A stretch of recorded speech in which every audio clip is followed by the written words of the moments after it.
대통령이 찾은 군사시설을 중국인 유학생들이 불법 촬영했다는 소식 계속 전해드리고 있습니다.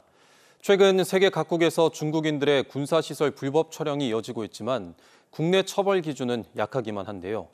그 이유를 황보람 기자가 취재했습니다. 대통령이 찾은 군 행사장을 불법 촬영한 중국인 3명은 호기심에 촬영을 했다고 주장하고 있습니다. 경찰과 국정원, 군 합동조사단도 이들의 대공 혐의점은 없다고 판단하고 있습니다. 경찰은 압수한 중국인들의 휴대폰 통화 내역 등에 대한 분석이 끝나는 대로 수사를 마무리할 예정인데 현재로서는 군사기지법 위반 혐의만 적용될 가능성이 높습니다. 군사기지법은 최대 3년 이하 징역에 처하지만 법 적용은 대부분 이에 미치지 못합니다.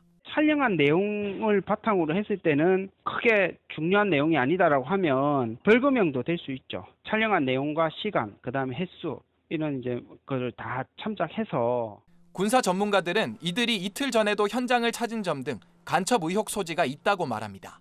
최근 중국인들이 일본과 타이완 등 세계 각국 군사시설을 불법 촬영하는 사례가 잇따르는 것도 우려를 키웁니다.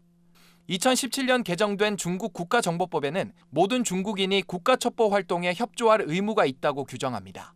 때문에 해외에서는 중국에 대한 감시를 강화하는 추세인데 올해 초 미국에선 해군 시설을 촬영한 중국인이 스파이 혐의로 기소되기도 했습니다. 다른 국가들은 간첩죄 적용 범위나 처벌 수위도 강합니다. 최대 사형이나 무기징역에 처하고 대상국에 대한 제한도 없습니다.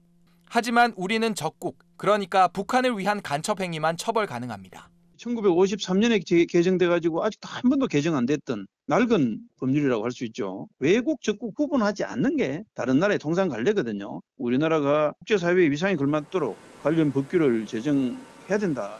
간첩죄 적용 범위와 처벌을 강화하는 법 개정안은 20년째 발의가 이어지고 있지만 지난 21대 국회에서도 개정은 무산됐습니다. KNN 황보람입니다.